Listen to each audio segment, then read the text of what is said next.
Hold on to your booty cheeks. This is the Deion Sanders Podcast. I am Michael Welch. We're doing the usual, recapping college football here. Only a couple games really breaking through. About 3-4 games really making headlines this past week. Let's jump on through them and tackle one of the biggest college football slates we've seen in a while. Here we go. All my blessings, all my blessings. All my blessings, all my blessings, all my blessings, all my blessings, all my blessings, all my blessings. I need my blessings every penny, daily counting every single one, I'm seeing plenty.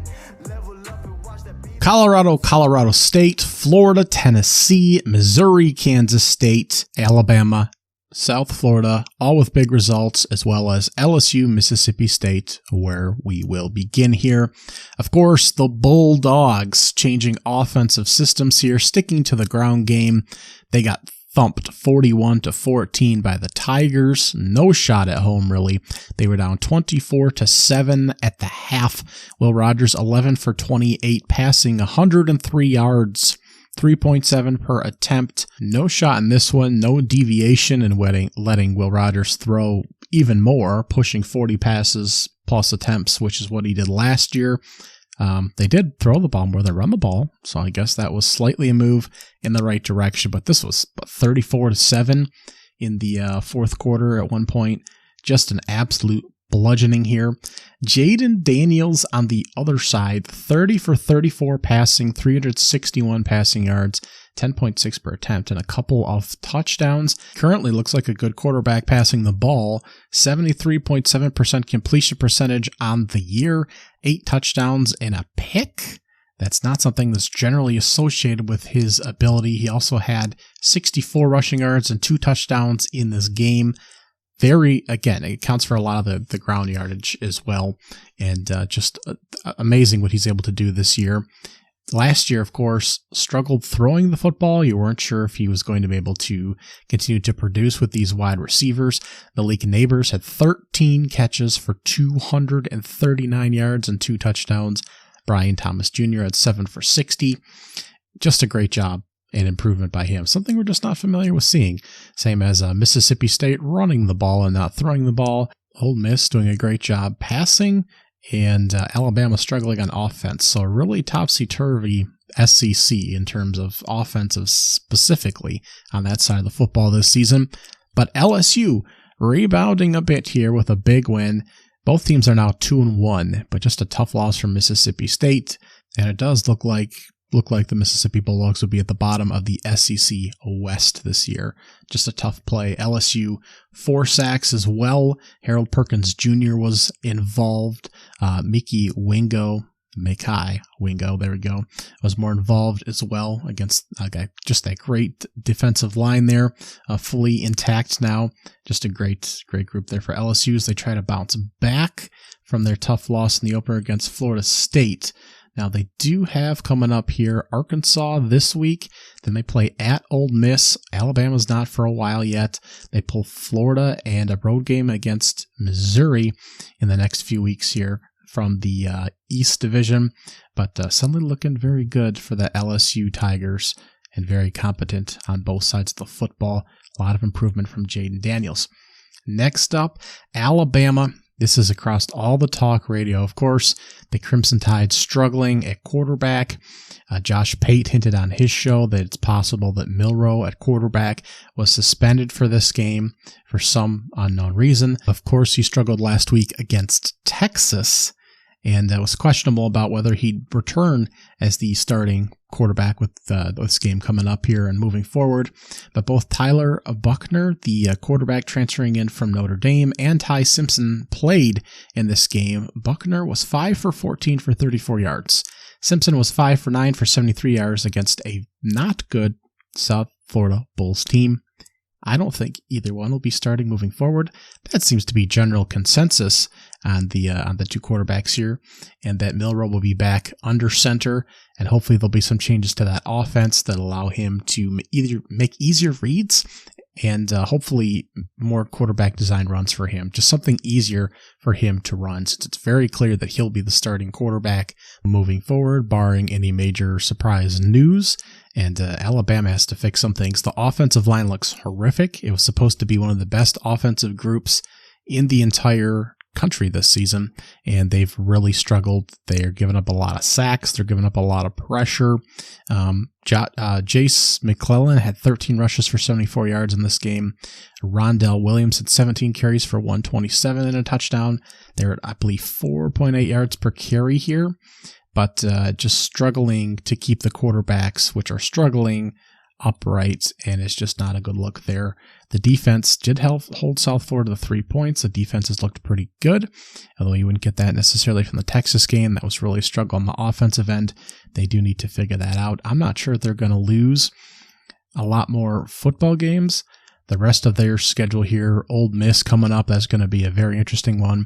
And they have road games to Mississippi State and Texas A&M back-to-back, who both have their own struggles right now and stuck in molds of their own, offenses that don't seem to be really melding to the talent there.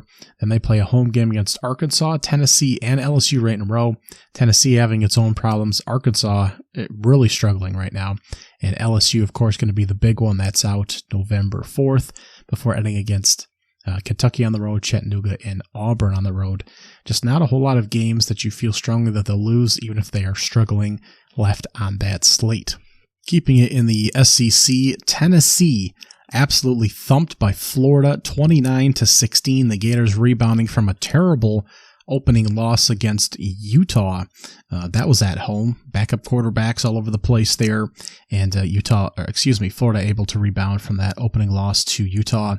Of course, they had a cupcake game in there, but Graham Mertz looked a lot better. 14 for 24, 166 and a touchdown. It's all relative. It's not like he had 400 yards, 4 touchdowns, or anything close to that. The ground game got going. ETN had 23 carries for 172 and a touchdown at 7.5 yards per pop. That's what they want to be doing. The defense did a good job getting after Joe Milton, and they just whipped Tennessee. The Vols struggled last week with Austin Peay after thumping Virginia in their opener. Virginia looks absolutely atrocious right now, and you could just tell that Tennessee was going to have some problems moving forward. Milton was 20 for 34 for 287, 2 touchdowns and a pick. Now, they had a number of injuries, I believe, along the offensive line and various places, but this was just not even a close game. Florida dropped 20 points in the second quarter to go up 26-7 going into half, and it was kind of a slugfest up till the end. And literally at the very end, Tennessee calling a number of timeouts to force Florida to take knees at the end. That led to a scuffle and some fist fights at the end. Tennessee also had 10 turnovers in this game. They were 8 for 15 on third down, so they were converting. They did have a few more yards as well, but struggled to run the football at 3.3 yards per carry. It'll be interesting to see if they have more problems moving forward, if it's the offensive line, if it's Joe Milton. This is just not a team that's going to fight and compete with Georgia from the looks of it. Although Georgia has its own problems, the Florida Gators aren't as bad as they looked against Utah either, but Tennessee, perhaps not all it's cracked up to be this year. They're going to have some real battles moving forward. And Kansas State, Missouri, I did not get a chance to watch 1 second of this game, but a 61-yarder won this game, and the Mizzou Tigers stormed the field. Brady Cook, solid quarterback last year. Missouri wasn't picking up wins. I mean, that's been typical. They've actually had some decent quarterback talent there over the years, but not been able to produce on the field. They've had some good defenses over the years as well. Top 20, top 25 defenses, just not able to put all the pieces together. But Brady Cook, 23 for 35, 356 yards and a couple of touchdowns. The ground game was really not a factor at all here, but able to get the ball moving. The defense was able to put pressure on Will Howard, got a few sacks in there, several tackle for losses as well. Howard was 25 for 39, 270 yards, 3 touchdowns, and an interception. The ground game, Tyshawn Ward, 10 carries for 54 yards at 5.4 yards a pop, but otherwise was pretty much held in check. A few longer runs here and there, 10, 12 yards. But other than that, they were able to do a pretty good job. And just a fist fight back and forth ultimately came out with the Missouri Tigers pulling the upset. Despite an awful 3 for 13 third down conversion rate, Kansas State was 8 for 17, yet they did a good job, 9.9 yards passing the ball, 2.6 running. Numbers were a little worse for KSU throwing, not spectacular rushing the ball either, but just a good job by Missouri at home, holding off the not too far off Big 12 champions here. And the schedule for Kansas State next few weeks here: home against Central Florida, at Oklahoma State, at Texas Tech, and home against TCU as the Big 12 tries to sort itself out. They're certainly going to be in the mix still. Missouri's home against Memphis, at Vanderbilt, before playing home against LSU. They'll have a chance to be 5-0 with a solid quarterback and a pretty feisty defense.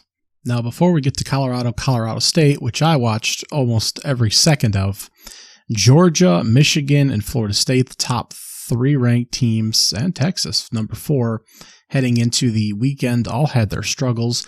Georgia had its hands full with South Carolina, a team they're expected to absolutely house, and they did not do that. Of course, they are a team that came in and did not have a great sack rate, pressure rate coming into the game. I think 1 sack on the year.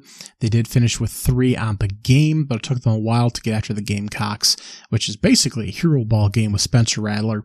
He finished 22 for 42 with 256 yards, a touchdown, and a pick as he was able to maneuver there.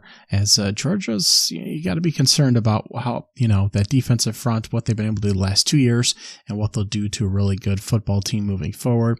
Carson Beck ultimately finished 27 for 35 for 269 yards. Juwan Edwards was 20 carries for 118 and a touchdown as well. 3 sacks, 7 tackles for loss for the Georgia Bulldogs, which got a handle on things in the second half, 21 points. They were down 14-3 at the half. Michigan struggled. McCarthy had 3 interceptions, just 142 yards passing and 2 touchdowns in the game against Bowling Green that they ultimately won 31-6. But man, it took a while to get there. Corum had 2 touchdowns, 101 yards. Edwards had 50 yards rushing as well, and it did take them just a long time to get going there. 10 tackles for loss, though, along with 3 sacks on the Falcons. Florida State had a handle on things going into the fourth, gave up 13 points to make it a 31-29 final. I did not get a chance to watch any of this football game. Boston College, not supposed to be a very good team this year. They'll have their struggles. Florida State, though, perhaps looking ahead to Clemson this week. Going on the road to Boston College was not supposed to be that difficult, but the Eagles out more offense, 457 yards to 340 for Florida State. Seminoles are also 1 for 9 on third down, had a couple of turnovers. Boston College had 18 penalties for 131 yards, and we're still in this game up until the end. So this is a smooth transition, speaking of a lot of penalties, into Colorado State. And let's start with a little rant for a second here. Because Colorado has been, of course, the news around the football world, college football, and outside of that, certainly. They were the site of College Game Day, and I think all the major programs for this past Saturday. The Rock was a guest picker, and on the sidelines for Colorado, as was Lil Wayne, Key Lock, Offset. Lil Wayne actually brought them out of the tunnel and was rapping, so that was something else. Keylock did a post-game performance, and Kawhi Leonard was there, Chauncey Billups, Kyle Lowry. Just a crazy cast of characters, and of course, the broadcast booth for the past 3 weeks just seemed to struggle to speak, as if they have a piece of Deion Sanders' anatomy stuck in their throat, so to speak, because Colorado was being kicked all over for a good chunk of this game. And my goodness, did we not hear much about the Rams and what they were successfully doing. Just lopsided discussion and broadcasting booth, really. And it's terribly unfortunate because Deion Sanders is, of course, going to get a lot of credit for what he's doing, for using the transfer portal, for bringing a lot of top talent to Colorado, for winning a lot more games this season, for all of the struggles the Buffaloes have had. Now, the Rams have had their own problems on a non-Power 5 scale, And Norvell has really built that program up. It's been fewer transfers and trying to build up internally, but the fact that they were even in this game is a completely rebuilding program here as well, and not expected to finish at the top of the Mountain West this season, much like Colorado's not expected to finish at the top of the Pac-12.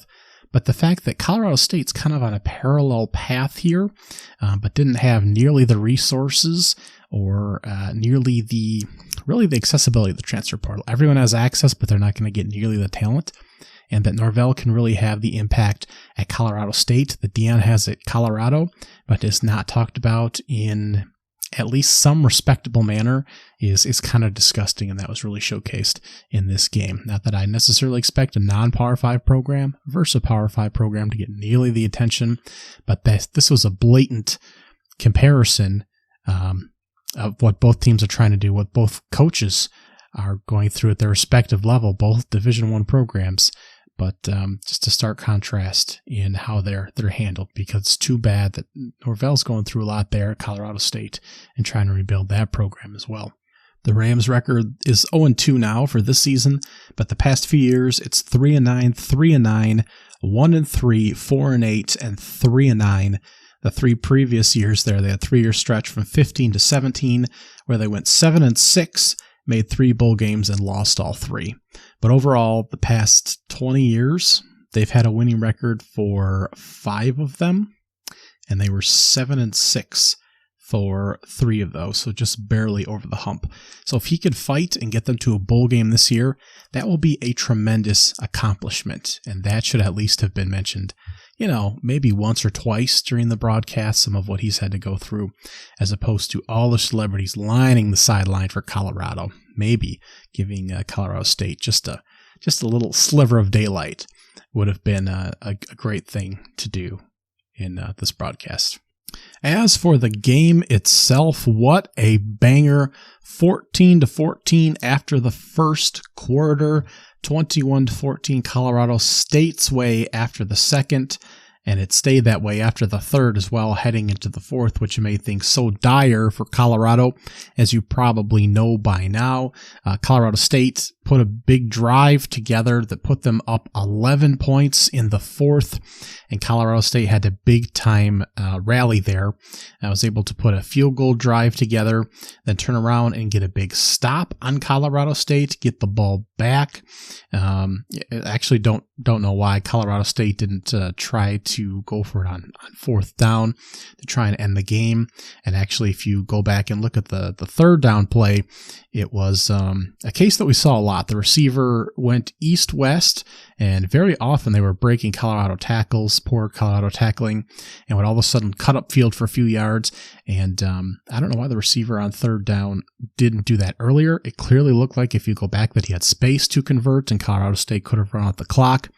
But instead, he stayed east-west, got tackled, and Colorado State punted the ball back to Sadir Sanders and this Colorado offense, which marched down the field, put 6 on the board, then hit the 2-point conversion for the tie, and all of a sudden, an 11-point lead was a tie game heading into overtime. Now, rewinding just a bit, the first quarter, Colorado State actually had a field goal lined up, and it was good. They had a penalty on Colorado called, and they were able to get a new set of downs and continue the drive. The next play, or next couple plays there, was an interception, and Colorado was then able to get a touchdown. They had a pick six return for a touchdown as well. So eventually ended up 14-14 at the end of the first quarter. That's how we ended up there, with Colorado State leaving a field goal on the board, 3 points there. But penalties were all over in this one. 17 for 182 yards for Colorado State. I mean, my God, that was the difference right there. 10 for 87 yards for Colorado. That was horrific. Colorado State 4 turnovers. Colorado 2 turnovers. I mean, look at that discrepancy, and you say, how did Colorado State lose the game? 10 for 20 on third down conversions. Colorado State, death by 1,000 cuts, as they were able to settle down there after the first quarter and do some damage. Colorado was 4 for 13 on third down. Neither team could run the ball at all. It was a second-year player, I guess he's a redshirt freshman, Braden Fowler Nicholsi. Well, something like that. I can't pronounce names.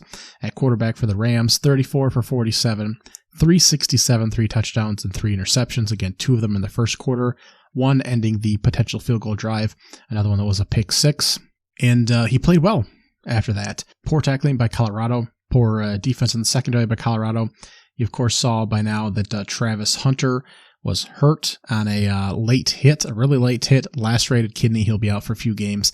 That's a big deal because other than Sadir Sanders and a couple of these receivers, there's not a whole lot going on in the secondary, and Hunter is the most explosive playmaker, so they may be able to supplement that a bit, but it's going to be very problematic, particularly with Oregon and USC coming up for Colorado. But Hunter was certainly missed in the secondary there as the game moved forward. Sadir Sanders looked great. Also looked like he didn't trust his receivers for a good chunk in the fourth quarter as he was trying to move the ball. Offensive line didn't look very good, but just lots of problems there in the second half moving the football in general. He also takes a lot of sacks. I think Colorado is bottom 5. Or top 5, depending on how you look at it. They give up a lot of sacks. Part of that's, I think he's unwilling to get rid of the football. And he's also one of the best quarterbacks in the fourth quarter, but that's kind of a skewed statistic as well, as far as they kept him in against Nebraska in the blowout in the fourth quarter, and they had to compete in both this game and TCU, whereas a lot of our really good teams right now are resting their starters in the fourth because they're blowing people out. But moving along to overtime real quick here. So Colorado scored a touchdown fairly quickly, was able to get that accomplished. Colorado State was able to do the same. Again, able to pick a lot of zone defense apart was Brandon Fowler Nicosi. He did a really good job. Only 4 guys had receptions in this game. 16 for Torrey Horton for 133 and a touchdown, and Lewis Brown IV had 10 for 131 and a touchdown. 6 for Dalian Holker, who had 109 and 2 touchdowns. He was throwing to 4 guys the whole game, with 47 attempts, 34 completions, just for measurement there. Colorado against Sanders, 38 completions to, what do we got, about 8 different guys here. Now, he still had plenty of options out there. Xavier Weaver had 9 catches for 91 yards and a touchdown. Michael Harris had 7 for 76 and 2 touchdowns. That was the tight end. Jimmy Horn Jr. had 7 for 66 and a touchdown. The penalties for this game were crazy and all over the place. Lots of them for Colorado. Obviously, they would have been a lot better position if they didn't have as many. Colorado started to pick them up as well. It was severely lopsided Colorado State at one point. The defensive end, Mohamed Kamara, really did damage. 2 sacks, 2 tackles for losses, 5 tackles overall. Really did a lot to Colorado's defensive front. And things really got out of control heading from overtime to double overtime. He was flagged for 2 consecutive penalties, including a targeting penalty on Shedeur that got him ejected from the game. And I'm not sure why Colorado State didn't go for 2 at the end of overtime. I'm hearing that thought echoed. It seemed like they should have gone for the kill shot once they scored on the second possession there, their first possession of overtime, to potentially put the game away, much like LSU did against Alabama last year in another big game. It was just starting to slip away from them at that point, with Colorado scoring 11 consecutive to send it to overtime, then scoring a touchdown to potentially send it to double overtime. Once we made it to double overtime, Kamara was out of the game, which made an impact. Shedeur Sanders was able to put another touchdown on the board. Colorado started with possession at the second overtime as well as the first. CSU made the option to have them start on offense, which is normally uncommon, but then CSU was not able to return the favor and score. They just kind of run out of gas there. So that's just kind of the end of it. And Colorado had made the 2-point conversion as well, so CSU needed to score a touchdown and hit the 2-point conversion, which starts in double overtime now before we go to the weird one-shot play starting in triple overtime with the new overtime rules that started last season or 2 years ago. I think it was last season. And that was it. Colorado wins. They get the headlines. Everyone's excited. The fans rush the field, which seems maybe a little excessive, but at the same time, the excitement is just so big there. I don't know that I can blame them too much, but hopefully we won't see too much more field rushing if they knock off some of their lower opponents to come yet. I know they have Stanford. Is that a home game? USC's the next home game. That's a big one on the slate. Stanford they do have at home. Arizona they have at home. I assume those won't be field storming events, but you never know. But just a big win for Colorado. And again, I wish they'd paid a little bit more respect to what Coach Norvell's doing there at rebuilding Colorado State. But the Buffs looking big, looking buff again, heading into a big game against Oregon.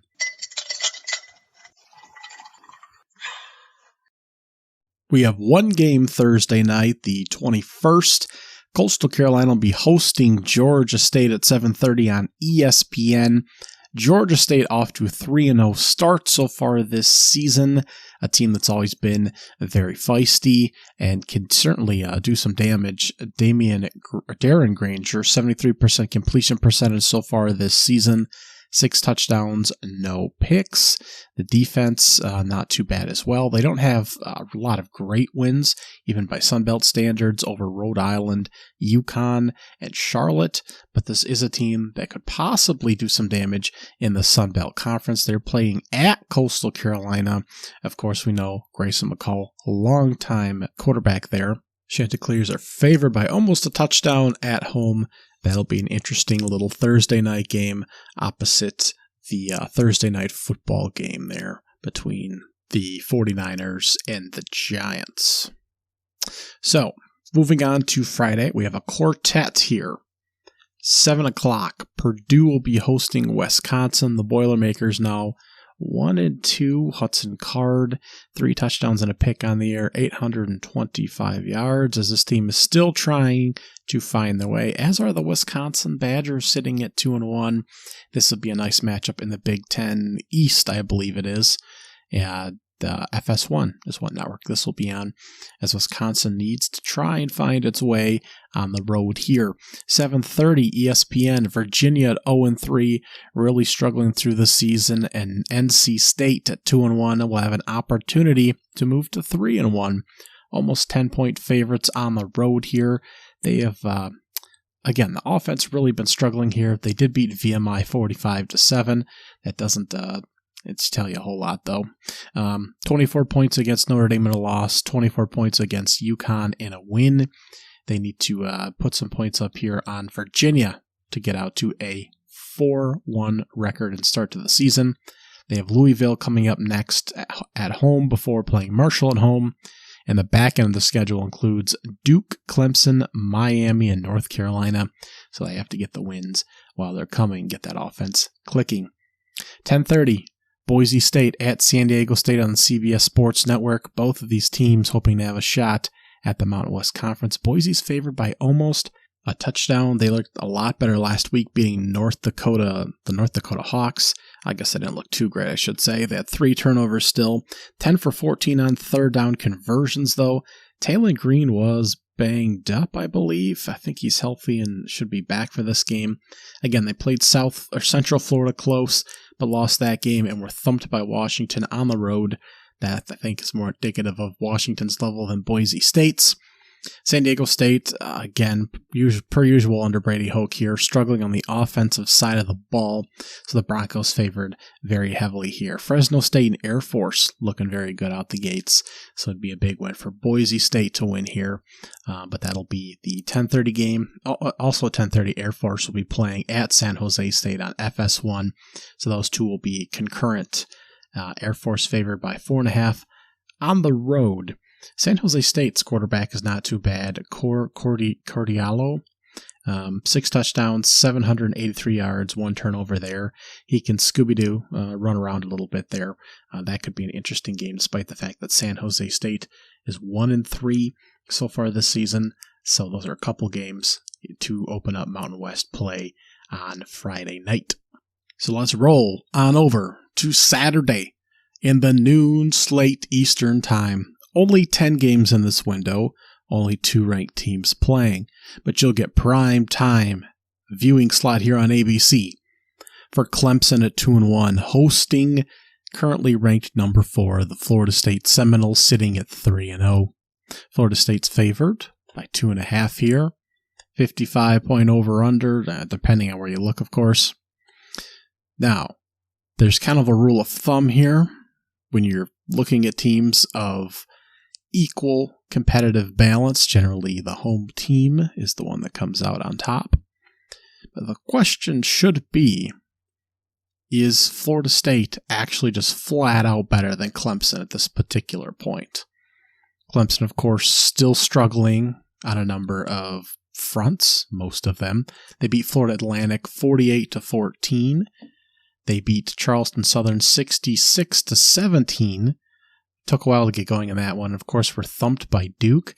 I still think that they're putting pieces together, but they look like a better football team. Cade Klubnik looks a little bit better. 16 for 23, 3 touchdowns, 169 the other week. The ground game still looks great. That's what they should be relying on. 163 yards, 3 touchdowns last week. Shipley is still awesome. Mafa is still great as well. The defense at 10 tackles for loss, 2 sacks. And again, the level of competition is not what it should be, but it looks like they're coming together a little bit. Now, Florida State, on the other hand, of course, struggled against Boston College last week, particularly in the fourth quarter, where they let them get back into it with 13 points, I believe. But they probably weren't putting it all out there for Boston College, a team they knew they would beat. That still doesn't change the fact that they were 2 points away from possibly losing the football game. But still, as we saw when they played LSU, big receivers, quick receivers, they can score. I still don't like the way Jordan Travis seems to hesitate to let the ball go sometimes, but he's a great quarterback when he does let the ball go. The ground game just doesn't seem to always be there. Rodney Hill had 42 yards on 5 carries last weekend, although 18 of them came on 1 carry. Trey Benson had 12 carries for 38 yards and a touchdown. They had some fumbling issues. The defensive front still looks good. The secondary, I think Clemson would be able to move the ball on a little bit, but I'm not sure they really have anyone really emerging at receiver. Tyler Brown had 3 catches for 49 yards and 2 touchdowns last week, but still, the ball was being equally distributed all over the place. So I tend to lean Florida State here if I were making a pick, but I wouldn't be surprised regardless of which way this one goes. But that's the noon ABC game. Clemson hosting Florida State. That is the top watch in the noon time slot. Massive game. Now, the ones I put in the channel flipping category here. Fox has Cincinnati hosting number 16 Oklahoma. Oklahoma favored by over 2 touchdowns here. Cincinnati sitting at 2-1 on the year. Their wins over East Kentucky and Pitt, with an overtime loss to Miami of Ohio last week. Oklahoma right now, they this offseason they were, I believe, top 5, one of only a couple teams that were top, maybe it was top 10 in recruiting rankings and transfer portal rankings. They brought in all new pieces, and right now they're top 5 in the country in offensive and defensive efficiency. A really good team here. They haven't played a quality opponent yet. They'll get a middling tier opponent here on the road. Dylan Gabriel looks awesome. Just awesome. He's completing 82% of his passes at 11 yards per clip, just over 11. 11 touchdowns and 1 interception. He's only been sacked 1 time. If the backup Arnold gets in at some point, he's looked great as well. They can run the football. The defense is looking much better. And this is going to be a dangerous team. So they'll probably thump Cincinnati, but it's worth checking out what they'll do against a little bit better opponent. The second game I have here is ESPN with Texas A&M hosting Auburn. Neither team ranked. Auburn looking to move to 4-0. Texas A&M currently sits at 2-1. Texas A&M favored pretty heavily here. The Aggies still trying to show that they're I guess, a capable team under Jimbo Fisher. Of course, that thumping to Miami of Ohio, they rebounded and beat Louisiana Monroe. Quite frankly, still trying to show that they're a competent team with all the recruits that they have on the roster. Not much else to say other than that. Auburn did go across the country and beat Cal a couple weeks ago. Still hasn't really been tested. The quarterback play is really still a question mark at this particular case. Of course, Hugh Freeze taking over as head coach there. Not great quarterback play. They seem to be able to run the ball okay. Defense seems to be able to do a few things. Not a particularly dangerous team, but it'll be interesting to see which of these teams gets to move up in the SEC West. Will Texas A&M fall to 2-2 and continue to struggle? Jimbo Fisher will catch more hell losing at home. Or will they move to 3-1, continue to be in the mix? This is the SEC opener for both teams. Or will Auburn move to a sneaky 4-1? They're not the only team in the SEC to kind of be sneaking along here. We'll get to a few in a minute.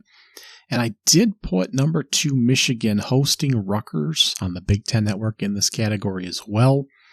Rutgers has been pretty good defensively. I believe they're up there as far as red zone defensive rankings when I flipped through. They're 1-0 in Big Ten play. Not that that indicates a lot. It was over Northwestern, I believe. Michigan's still favored by 24.5, but they really let off against Bowling Green, or opened up pretty terrible against Bowling Green before punching them out last week. McCarthy didn't look good. Expect that to kind of be fixed up. Of course, Coach will be back. Harbaugh will be back for this one. So I'm sure it'll be a bloodbath. Just interesting to see if Rutgers is kind of putting a few pieces together here. If Michigan is, at the same time really gearing up to be a powerful force, there's just, again, not a whole lot on their schedule to really get up for. Again, out of total offenses nationally, out of 32 teams now, 4 of the teams in the bottom of the rankings are from the Big Ten. Minnesota's one of them. They play them in 3 weeks. Nebraska's one of them. They play them in 2 weeks. I think Indiana's towards the bottom there. They play them in 4 weeks. So, Michigan still has not a lot to worry about here. Just kind of interested to see how this will go, what the final score will look like. Will Rutgers moving forward, presumably after a big loss, be able to win a few more games and make a bowl game? Will Michigan really rip them apart and look like a more completed team and continue to roll through Rutgers, Nebraska, Minnesota, Indiana, presumably Michigan State, now Purdue, before their final 3-game stretch at Penn State, at Maryland, Ohio State, which are the real challenges? It's just interesting, I think, measuring stick game here. And your last few games here in the notable section. On FS1, TCU will be hosting SMU, and this is probably a channel flipper realistically. You could probably move that up. TCU is 2-1. The Mustangs are 2-1.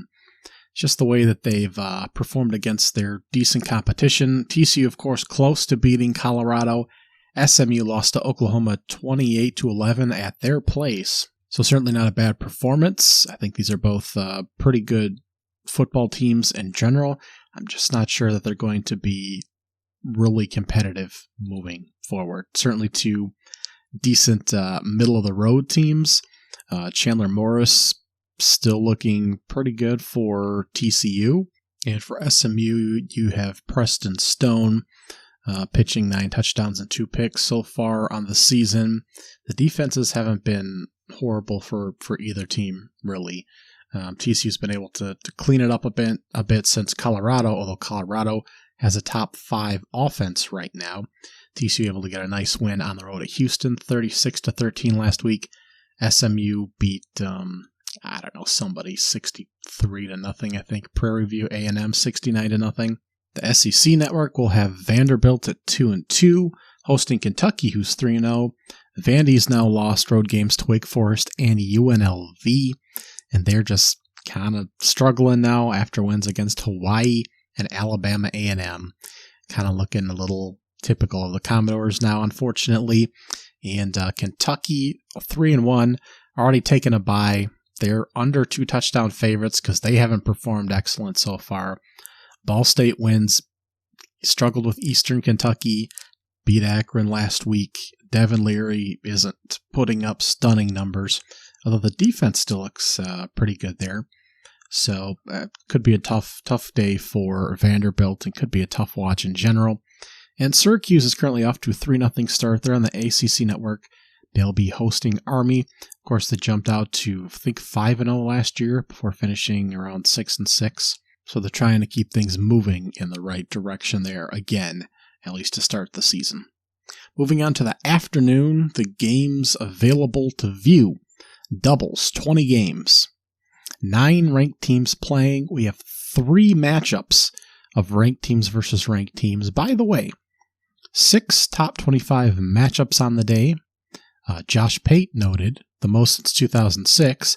I was simply going to note it's more than all the other games, ranked versus ranked opponents combined so far this year, week 0 through week 3. But not just that, it's the most we've had on a single day since 2006.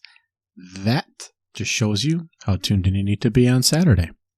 So moving into the afternoon slate, loaded afternoon slate, we have as your top watches Oregon at number 10 hosting Colorado, who's ranked 19th on ABC. The first true test for Colorado. The top passing offenses in the country are number 1 Washington, number 2 Colorado, number 3 Washington State, number 4 USC, number 5 Oregon. Do you know what those teams all have in common? They're all from the Pac-12. 6 is Colorado State, 7 Oklahoma, 8 South Carolina, as Spencer Rattler tries to do some hero ball stuff out there. 9 is surprisingly Ole Miss, and 10 is LSU's Jaden Daniels, really getting things going there for LSU. Now, as we've kind of learned about Colorado, it's Shadir Sanders, which is a big deal. It's Travis Hunter. It's a kind of good receiving core, and it's not a whole lot of other pieces there. The offensive line hasn't been playing very well. The ground game is non-existent. The defensive line struggles. The secondary is not very good. Linebackers are questionable. And I don't know. I think they went with a backup kicker against Colorado State, I believe. I could be wrong on that. But it's just going to be a struggle for them all the way around. That's why they're 21-point underdogs, but with a 70-point over-under in Eugene, Oregon. The Ducks, of course, have looked pretty solid, putting up a bazillion points on Portland State to open the year.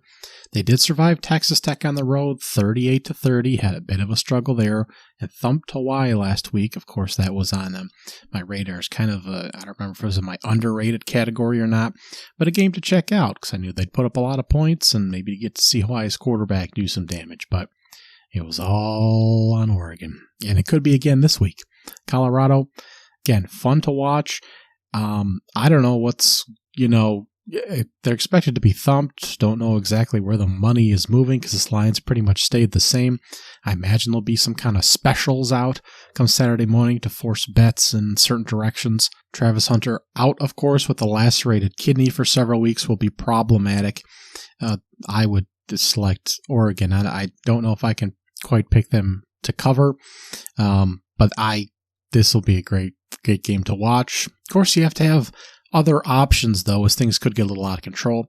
Shadir Sanders seemed to not trust his receivers a little bit towards the back end of the Colorado State game until he absolutely had to, but I think in the third quarter, beginning of the fourth, he kind of went solo ball. He's also taken more sacks, I think, than anyone else that were quarterback-inflicted sacks. He just stands in the pocket there. And we'll see what Colorado can come up with defensively to try and slow down what Oregon can do. Just excited to see Oregon play another good team. After that Texas Tech game, that was certainly a wake-up call after they blew out Portland in the opener. Bo Nix might have a chance to try and put up some Heisman-like numbers and get into the conversation here. CBS will have number 13 Alabama hosting number 15 Ole Miss. Now, presumably, Milton will be back under center for Alabama, who still is one of the best defenses in the entire country.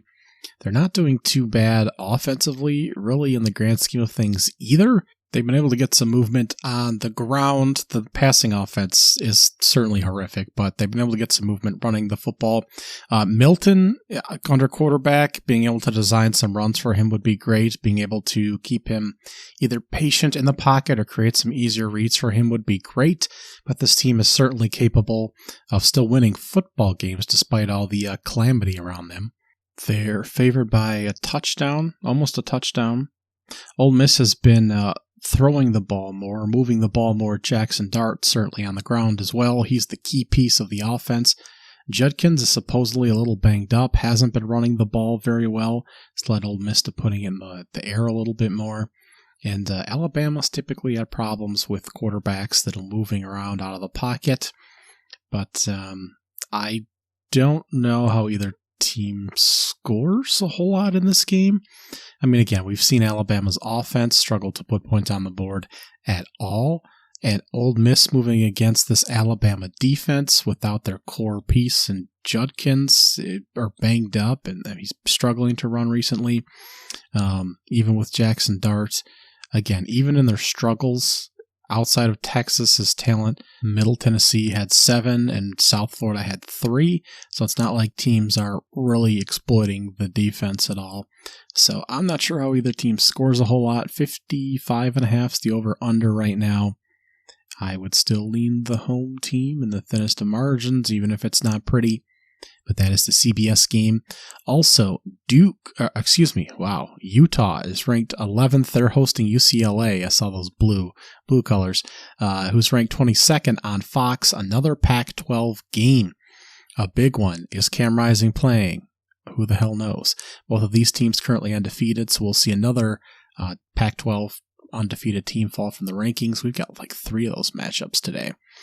Utah, 4.5-point favorite at home.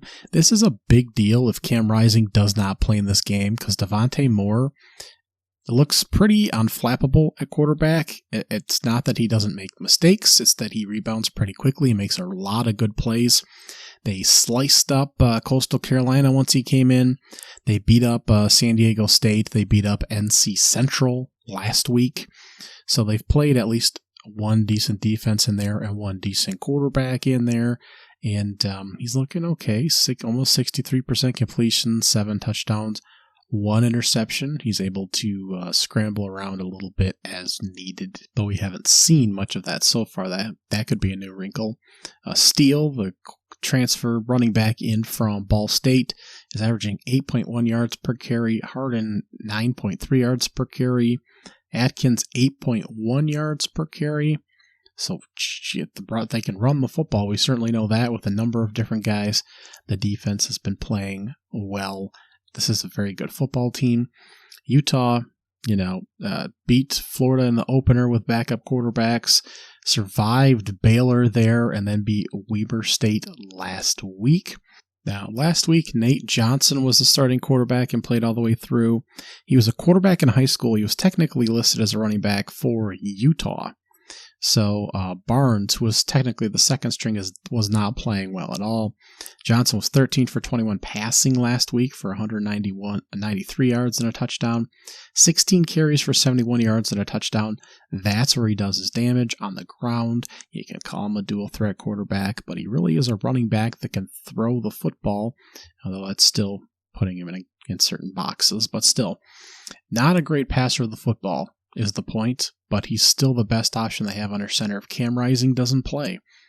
But I think, regardless of where this is played, UCLA should be clearly the favorite here, and I just think that they're a much better football team, with Utah struggling to get by teams here without their quarterback under center. If Cam Rising plays and he's ready to go, which certainly seems like, I don't know how he just steps in and plays at a competitive level like he did last year, Utah will be fine. They should be favored at home. He makes a big difference in what they're able to do. And if he's not healthy or looks a little sluggish, I think UCLA is clearly the better team. And this is a big game for them because with all the 5-6 very difficult to beat teams in the Pac-12, UCLA has the easiest schedule out of all of them. They dodge a lot of teams on the slate, and Utah is one of the more difficult ones. So they get Washington State at home, then they get Oregon State on the road, and then they don't get another real tough one. They get USC on the road at the end of the year. They do have Colorado at home in the mix, but they don't play Washington. They don't play Oregon, and that officially gives them like the easiest slate out of anyone. So if they get Utah here with no quarterback and have an opportunity to get a big win on the road, that could shoot them up the rankings for sure and put them in a good position to win some games over Washington State and Oregon State, who they'll be presumably favored against the next couple weeks here. So I have those as top watches. All 3:30 games, so arguably you should only have one or two, really. Colorado, Oregon, Ole Miss, Alabama, and UCLA, Utah. But those are all very good football games. Again, if one or the other gets out of control, Alabama gets a steady hand on things, or Oregon, gonna have to flip around. Speaking of which, the actual channel flippers I have on the slate, I have 3 of them currently in that category. ESPN will have Kansas hosting BYU. I think this will be a fun game if you happen to get any chance to watch it at all. Both teams are 3-0. This is a Big 12 matchup. Kansas is favored by 8.5 at home here over another team that doesn't have a loss on the slate yet. Now, BYU, offensively, especially on third down, really bad. Defensively, especially on third down, really good. One of the best in the country defensively. 27% completion, third down conversion percentage for opposing teams. Kansas been really good. Their defense has also been pretty good as well. And they have a big win over Illinois on the slate too.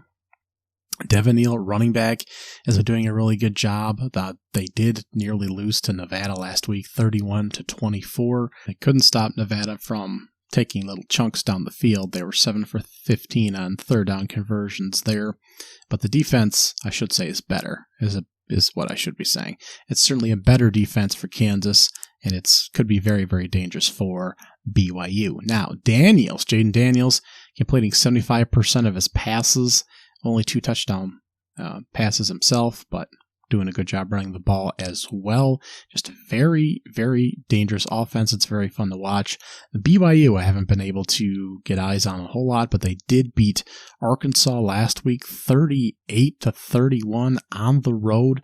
That was a big win there, and able to both put points on the board and able to hold Arkansas to 7 points in the second half and really just kind of shut them down.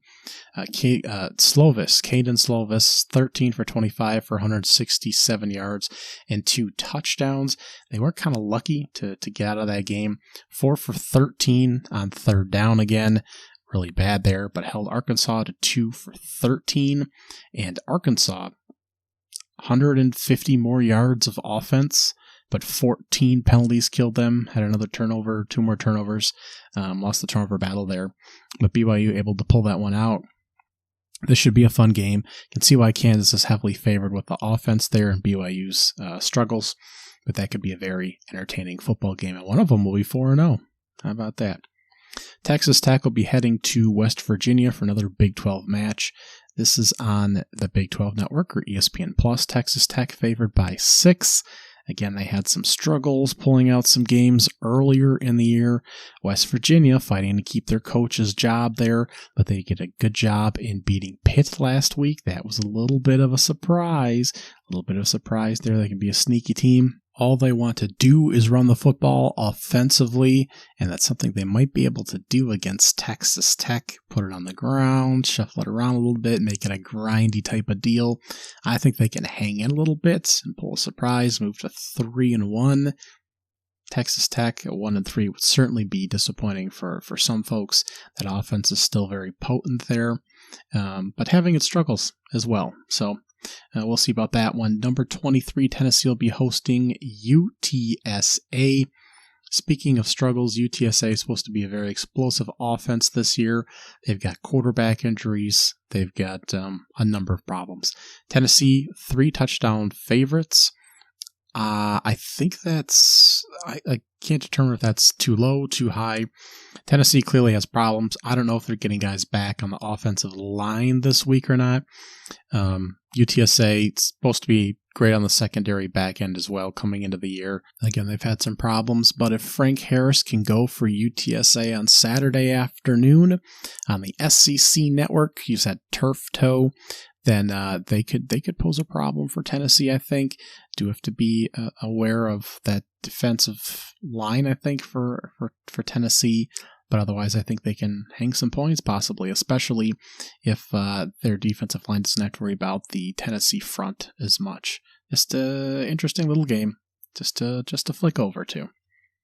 Now, notable games also in this window.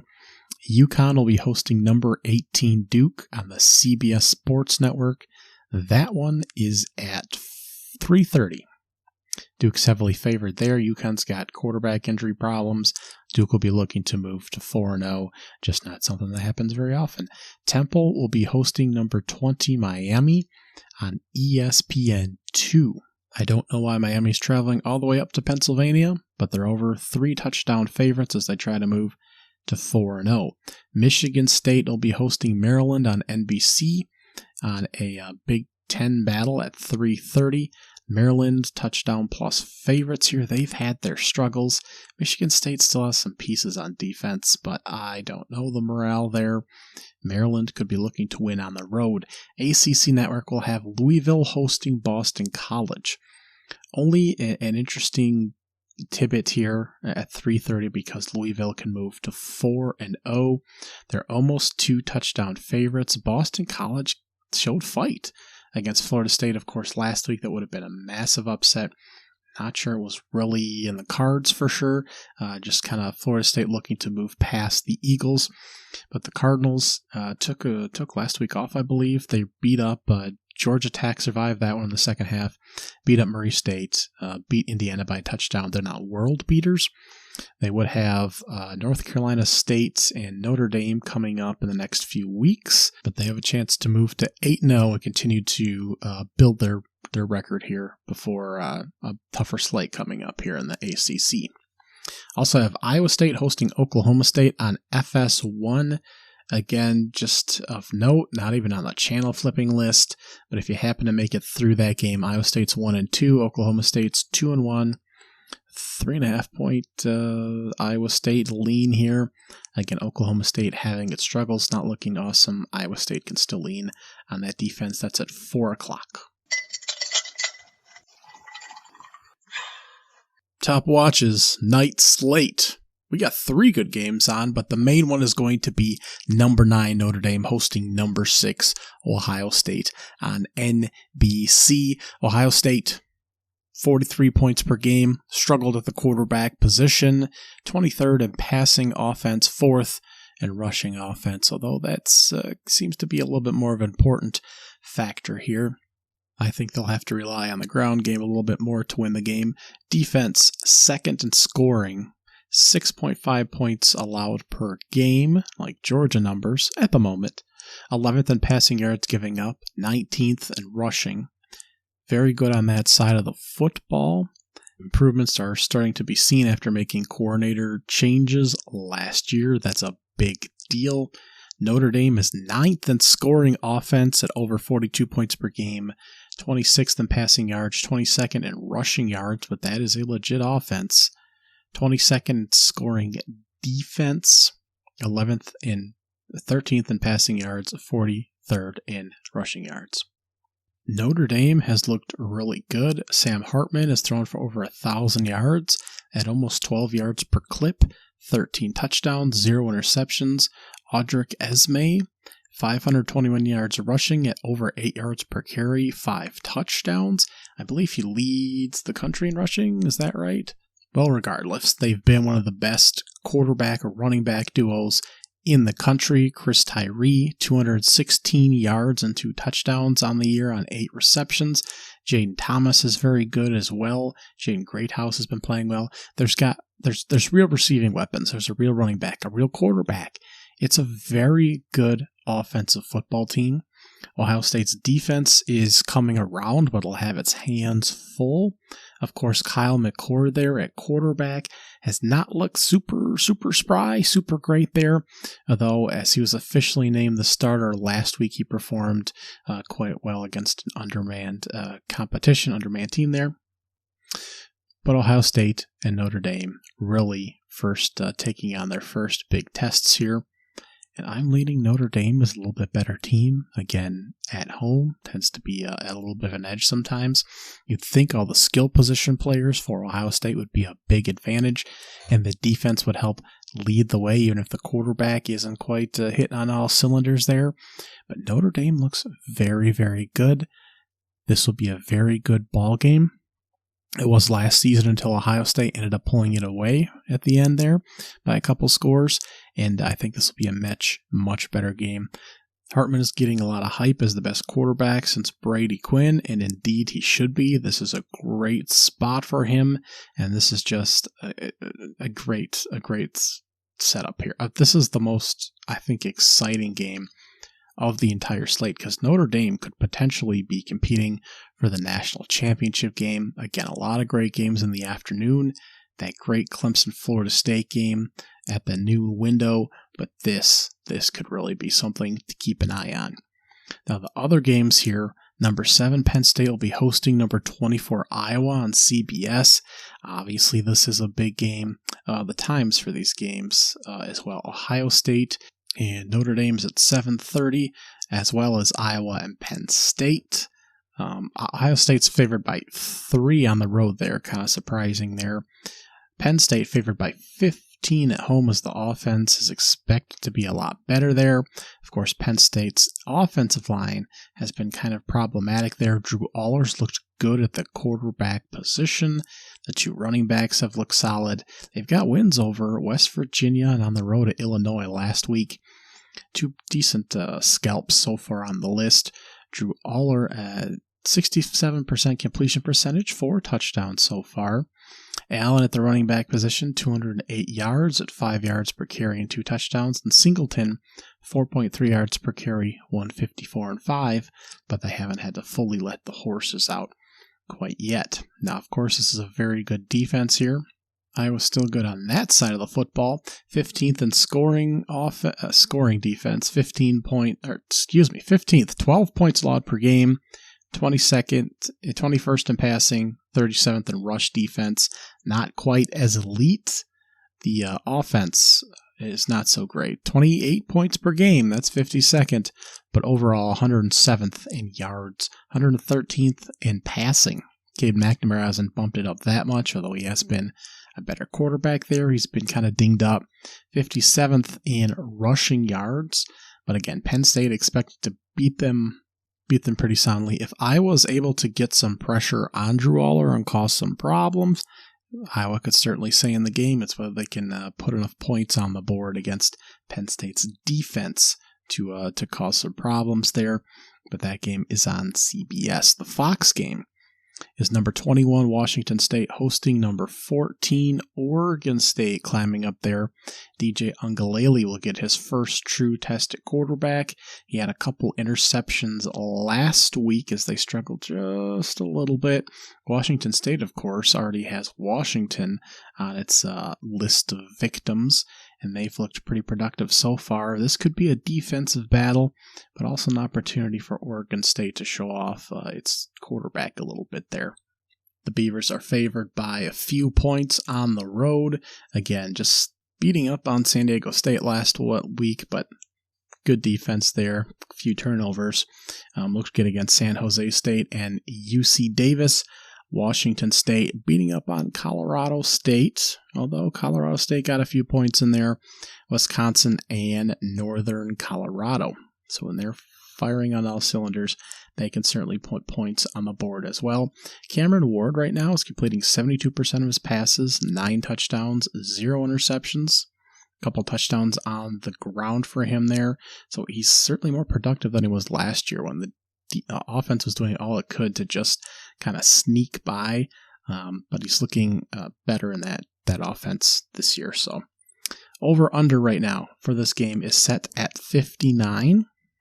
we might see a little bit more fireworks here as the offenses are a little bit more souped up than last year. But these are overall two of the more balanced teams in the Pac-12. That game's at 7 o'clock. The channel flippers I have here, ESPN's number 12 LSU hosting Arkansas. Now, Arkansas is just struggling again this year. One of the most difficult schedules in the nation last year. Struggled to average, and this year might be more of the same. KJ Jefferson, widely regarded as one of the best quarterbacks in the conference, is kind of indicative of its health right now. His numbers aren't the worst, but I'm still not sure he's a great quarterback. 71% completion percentage, only 8 yards per flip though, 6 touchdowns and a pick. Of course, he does run on the ground. 31 carries officially for 80 yards, 2.6 per carry and a touchdown. The team has just struggled. Of course, they lost at home to BYU, which should be a beatable team last week. Prior to that, they struggled to get going against Kent State. They beat Western Carolina in the opener. It just seems to be a struggle for Arkansas. And playing LSU, a very good football team. Jaden Daniels has learned to throw the football now, and they crunched Mississippi State last week. Things got out of control, of course, in the opener against Florida State. They've crushed Grambling, and this team looks like it could be off to the races a bit here. But you never quite know in the SEC, but it's possible LSU just lights them up here and is able to put some distance between themselves, and maybe we'll see some definition here in the West Division, at least of the SEC. Maybe Alabama and LSU will start to pull away from the rest of the group. We'll see. North Carolina's ranked 17th. They're on the road at Pitt on the ACC network. We all know that Pitt can be dangerous. That defense, they're not looking as sharp this year, but neither is Drake May. He's about even on touchdown passes and interceptions. The running game is real, finally. The defensive line, at least, has got a couple playmakers, but North Carolina, still not a powerhouse team, and they've got to go on the road for a night game and take on the Fighting Panthers of Pat Narduzzi. Back-to-back losses to Cincinnati and West Virginia. Offense has had some struggles, but that doesn't mean they can't be dragged down in the muck there. So watch out for that one. Kansas State will be hosting Central Florida on FS1. Kansas State has fallen out of the rankings. This is at 8 o'clock. Central Florida is still undefeated. They're still pretty good offensively. KSU is favored here by a few points, but the Knights got a tough road win in order to keep the train on the tracks here. They whooped up on Kent State and Villanova. They did win by a couple points at Boise State.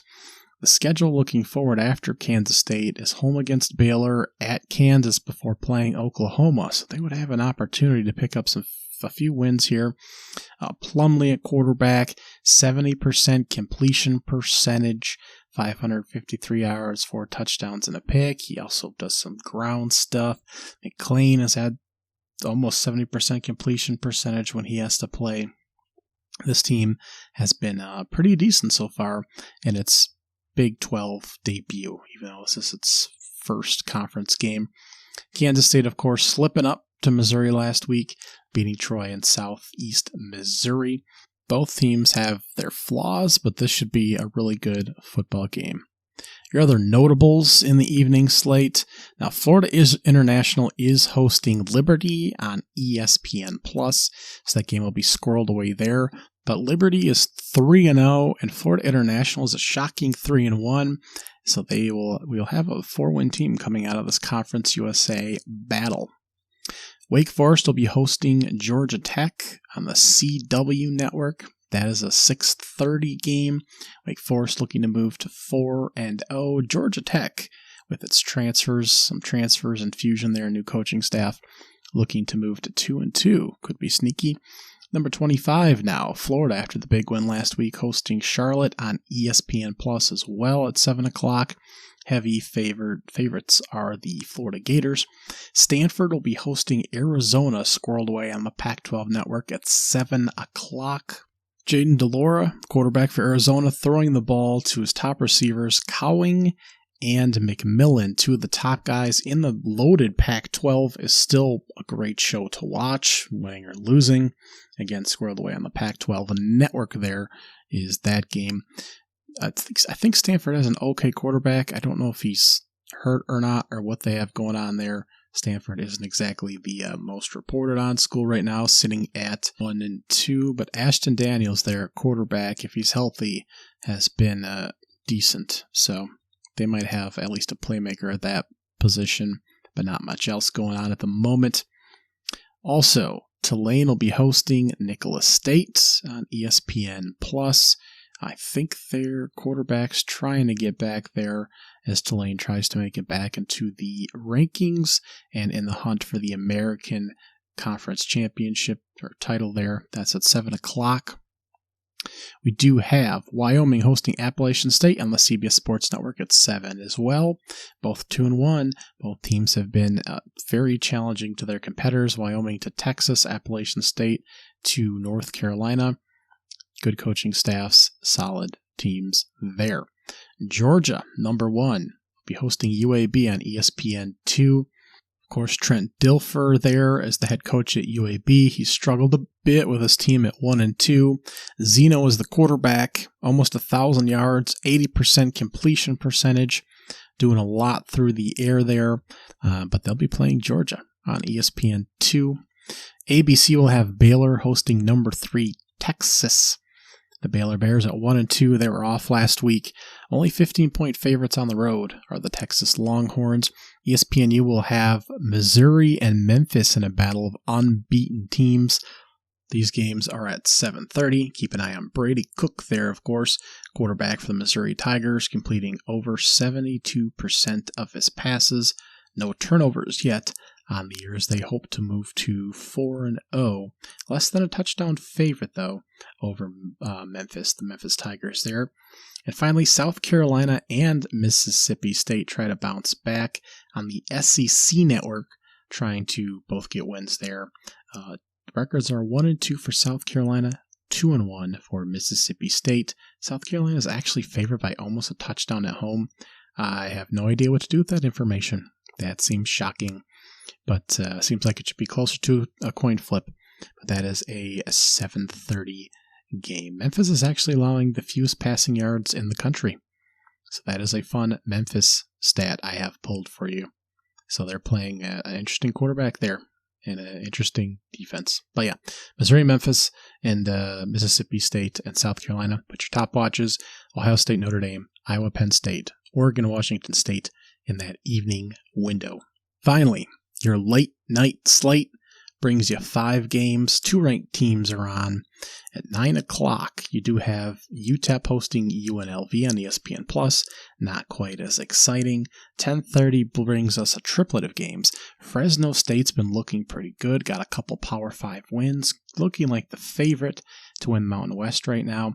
Still got a non-conference game on the slate here against Kent State on the CBS Sports Network. They're heavy favorites. Then we have a couple Pac-12 matchups. Arizona State's looked miserable so far. They're hosting number 5 USC on Fox. We will see backups in the second half unless things go really crazy. But of course, Caleb Williams is much must-watch TV. Washington is ranked 8th. They're hosting Cal, who's made it up to 2-1. ESPN game. They're favored by almost 3 touchdowns. Michael Penix, of course. And this has been a great offense, obviously. But Washington heavily favored here. Cal may be a sneaky team, thought by some coming into the season, but there's clearly just a lot of very good teams at the top here, and Washington seems to be one of them. Finally, the midnight game, Old Hawaii at 1-3 will be hosting New Mexico State at 2-2. New Mexico State hosting a rather prolific offense of their own right now. They've got a quarterback that can throw at least. Igo Pavala is completing almost 65% of his passes for 918 yards, 8 touchdowns, 4 picks. And Jerry Kill is still the head coach there for the Aggies. And this is their first season with Conference USA. 33 points a game, not bad for school. It was an independent last year and just not in the mix for many, many years or even at this level of play. So not a bad gig there, playing a Hawaii team hoping for its second win of the season. All right, your watch guide. Now, for your must-watch, top-watch, whatever, we have plenty of options. I'm going with the evening slate of Notre Dame hosting Ohio State on NBC. You could go Florida State, Clemson. You could go Alabama, Ole Miss. You could go Oregon, Colorado, if that's your cup of tea. Utah, UCLA. There's plenty to go. Penn State, Iowa, Oregon, Washington State. But I think a win here for Notre Dame. They've still got Clemson themselves and USC on the schedule. I think this would be a big deal for them. Ohio State on the flip side still has to worry about Michigan. Both teams currently undefeated, though. One loss does not knock you out of the playoff picture per se. I know there's a lot of speculation. This year will be the year a two-loss team will make it in. They say that every single season. I don't think this will be the year, but this is obviously a top 10 matchup. And I think this is the biggest one on the slate, and I think this will be a great game. Audible. If you're bailing on a slate, bailing on basically a time window to choose something else, I would go in that noon window. If something goes strange in Florida State, Clemson, one team's running away with it, I would go check on Oklahoma and Cincinnati. See how the Sooners look playing a real football team on the road. That's Fox at noon. Check in. Just take a peek. I put this in my channel flip category. Should have been, I guess, a notable maybe, but I'm just intrigued to see how Rutgers plays at Michigan on the Big 10 network in that noon window as well. Small screen starlet. Mentioned them briefly, but Florida International hosting Liberty. Both teams doing a good job staying undefeated so far on ESPN Plus in the evening slate, which is a little bit less accessible. So Appalachian State playing at Wyoming in the CBS Sports Network. A couple of teams from the Mountain West and Sun Belt going at it in that one. Underrated to me, fitting that category, is pretty much the undercard games in the middle of the day, the afternoon slate. I'm going with Kansas hosting BYU on ESPN. I think that'll be a great, fun game, mostly because Jaden Daniels from Kansas is fun to watch. But BYU could still pull an upset on the road. West Virginia hosting Texas Tech, though. Tennessee hosting UTSA if Frank Harrison's playing for the Roadrunners. Interested in all three of those. And your late night snack, finally. Washington hosting Cal's probably the most interesting one on there. Caleb Williams is must-watch TV for USC for the half that he plays as well, though. And I think that's the best way to end the evening. A little Caleb Williams for the first half. Washington Cal for the wrap-up if Michael Penix isn't already on the bench and have that one fully under control. So that is your slate. It's awesome. It's great. We only have a couple more weeks that are about as loaded as this one. Technically, they're projected to be coming up here. This might end up the best slate of the entire year, and it's going to put a lot of teams in crisis mode here. So, great to watch. Thanks for listening to me. I'll talk at you later. Bye-bye. All my blessings, all my blessings, all my blessings, all my blessings. All my blessings, all my blessings, all my blessings, all my blessings. I need my blessings every penny. Daily counting every single one, I'm seeing plenty. Level up and watch that beat turn into a